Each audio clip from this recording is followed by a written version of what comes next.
கிறிஸ்துவுக்குள் அன்பான கர்த்தருடைய பிள்ளைகளே, உங்கள் யாவரையும் ஆண்டவராகிய இயேசு கிறிஸ்துவின் ஈடு இணையற்ற பரிசுத்த நாமத்தினால் உங்களை ஆசீர்வதிக்கின்றேன், வாழ்த்துகின்றேன். கர்த்தர் தாமே இந்த நாளில் நீங்கள் எதிர்பார்க்கிற நன்மைகளை உங்களுக்கு பரத்திலிருந்து தந்து நீங்கள் இம்மையில் சுகித்திருக்கவும் மறுமையில் நிலை வாழ்வை பெற்றுக்கொள்ள அனுக்கிரகம் செய்வாராக. தினம் ஒரு மிஷனரி என்கின்ற தலைப்பில் இந்த நாளில் நாம் பார்க்க இருக்கிற மிஷனருடைய பெயர் வில்லியம் வில்பர் போர்ஸ். இவருடைய காலம் 1759 முதல் 1833 வரை. இவருடைய நாடு இங்கிலாந்து, இவருடைய தரிசன பூமி இங்கிலாந்து. உலகில் பிறந்த மனிதர்கள் ஒவ்வொருவருக்கும் ஆண்டவர் ஒரு திட்டத்தை வைத்திருக்கின்றார். அத்திட்டத்தை நாம் நிறைவேற்றினால் மட்டுமே இறைவனிடம் செல்ல முடியும்.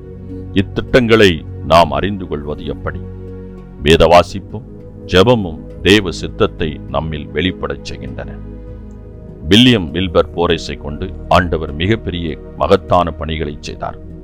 இங்கிலாந்து நாட்டின் அடிமை வியாபாரமும் அடக்குமுறைகளும் மலிந்திருந்த காலம் அது.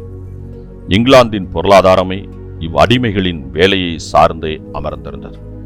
சமத்துவம் என்பது அங்கு கற்பனையில் நினைத்து பார்க்க முடியாதாக காணப்பட்டது. ஏனெனில் அடிமைகளை அவர்கள் மனிதர்களாக பாவிக்கவில்லை, விலங்கினும் கொடியவர்களாக கருதினார்கள். 1874 மறுபிறப்படைந்த வில்லியம் வில்பர் போரஸ் அரசியலில் ஈடுபட்டார்.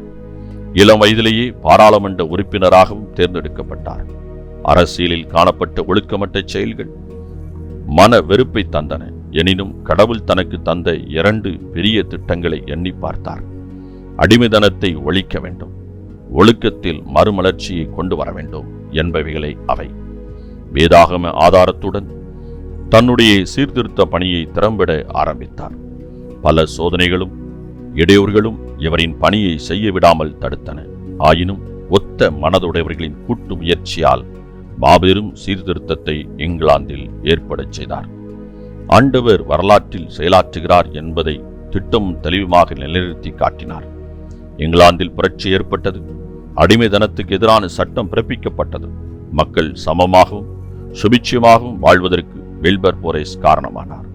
அன்பானவர்களே, நம்மை சுற்றி வாழும் மக்களுடன் சமத்துவமாக பழகின்றோமா?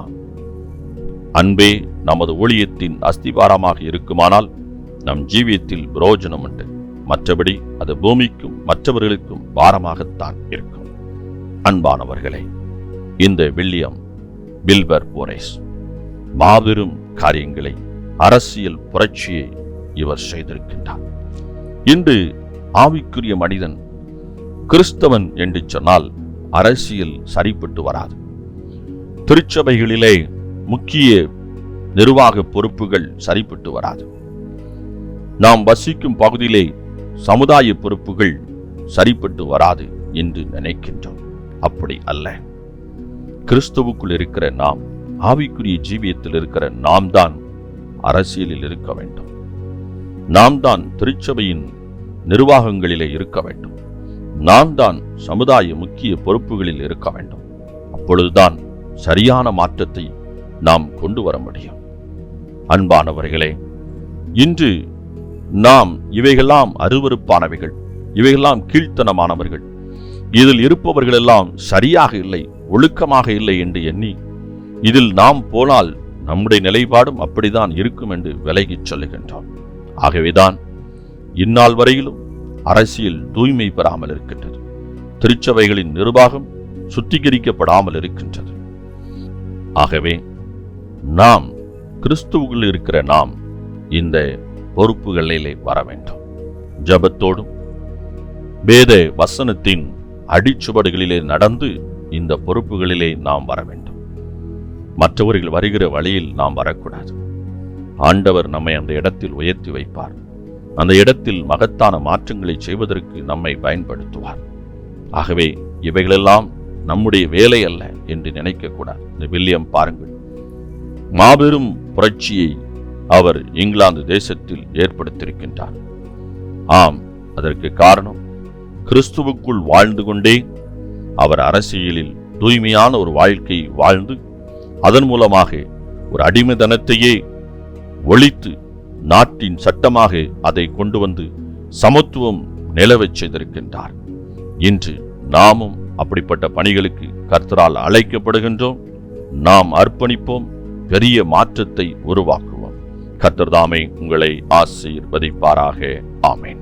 இந்த நாளின் தியானத்துக்குரிய வேத பகுதி 1 ராஜாக்கள் 19ஆம் அதிகாரம், எரேமியா 45, 46ஆம் அதிகாரம், 1 கொரிந்தியர் 4, 5 அதிகாரங்கள். இந்த வேத பகுதியிலே வாசித்து கர்த்தருடைய ஆசீர்வாதத்தை பெற்றுக் கொள்ளுங்கள்.